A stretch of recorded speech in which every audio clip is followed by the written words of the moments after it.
because DoorDash is back at it again. It's being shady. And I want to talk to you about some things that they're doing right now with their apps that I'm very disturbed about.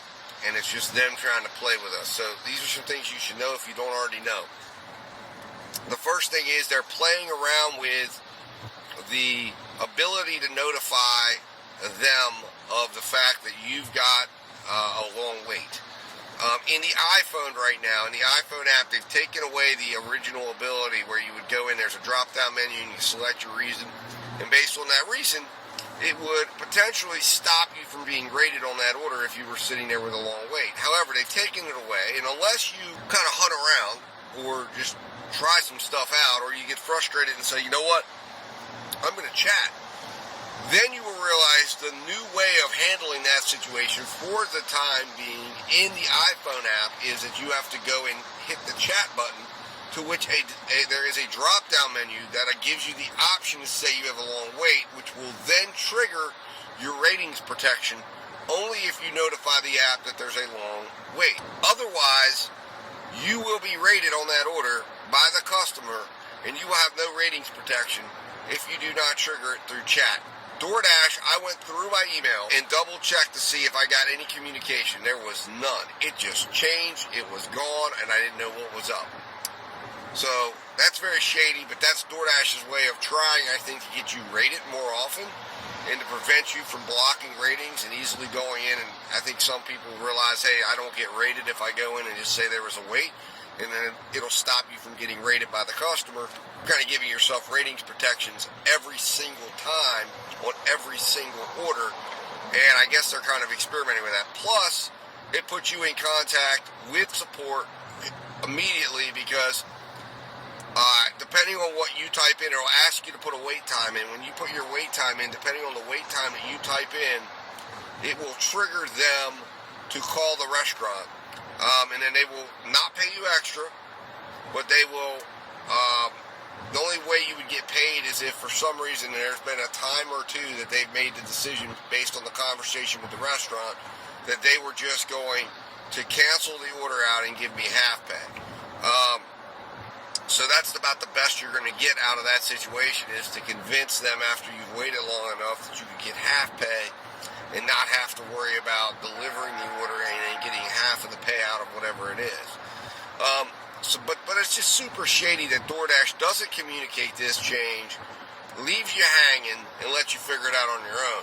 In the Android app, it's still business as usual, and you know there's no problems with that. The other shadiness that DoorDash is doing is they are messing with the notifications in iPhone. It's all circulated around iPhone, and that just happens to be the largest user base that DoorDash has on their app. And they are now making it so that you will not get notifications when you leave the app. Now, they've done stuff like this before, but now it is much more severe because they will not notify you at all, and it will automatically, from my testing of it, normally you have, 45 seconds, a minute. If you're not in the app and it detects you're not in the app, it will immediately take the order away and throw you into a timeout. But because you may not have seen the notification come through, you will be on a 10-minute timeout and you will not know. So this could be the answer to some people saying, well, it's taking me out of the app, I have no idea why. Well, that might be because if you're on iPhone, and it doesn't even mean you're multi-app, you simply be on a phone call, you could simply be responding to a personal text, changing your music, checking an email, web surfing because it's slow, expecting that notification is going to come through. It's not. They are somehow blocking the notifications. I've turned them all on, and yet it still doesn't come through. Now, when I see it, it's not a notification, but a little banner will come up from the app that's like, you've got an order. It will pop up once, and it will go away. I even have it turned on so when I get notifications from certain apps, it sticks them there until I go into the app. DoorDash is bypassing that. I don't know how, but they're doing it. It's only on iPhone. Now, on Android, none of those things are happening. So it is definitely iPhone shadiness. They are trying to take advantage of iPhone users, which is why right now if I'm using DoorDash on iPhone, I do not use it. I use a specific phone for it. I stay in the app at all times, and I never leave it. If I'm going to do any type of, one device multi-apping or use multiple apps, I only use Android for that now, because you can bypass all these mechanisms and all these things by using the split screen capability on Android, and DoorDash is none the wiser that you're multi-apping at that time. And then if you turn it off, it still thinks it's there, because you can make it into a bubble and pin it to the top of your screen, and it still thinks it's open, running separately. Now, you want to make sure you have one of the better Android devices, because you're going to be using up a lot of memory, and it's going to slow your device down if it's a more budget-friendly, if it's a more, budget caliber device. But that is my recommendation right now, is if you're going to be on iPhone, you are going to have to stay inside that app, and you are going to have to use a second device to use Grubhub, Uber Eats, or any other apps that you want to check. Or the best thing to do is pause the app, go out of it, check it, go back online, and it's going to slow you down, but that's what DoorDash is wanting. And then the other thing DoorDash is doing is that if you hit pause and it's slow, they're ending your dash. So you need to be very aware of that. They've done that to me about 3 different times, because I will do that. I'll go in sometimes just to preserve it in my area, because sometimes it's tough to get on the schedule. But then I've gone in and hit pause, and it will either give you a 10-minute timeout, or sometimes it will just, as soon as you go in, they'll let about 30 seconds run off, and then they're just end the dash. And it's very frustrating. And then if you're not on the schedule, if you don't have any ability to get on, if it's a slow time, you're just out. So guys, just be very aware of the shadiness that's going on. It's DoorDash just being DoorDash once again. They really, they need to cut it out. It needs to stop. This is what DoorDash is going to do, as long as they feel like they're in a power position with us, and it's just a shame.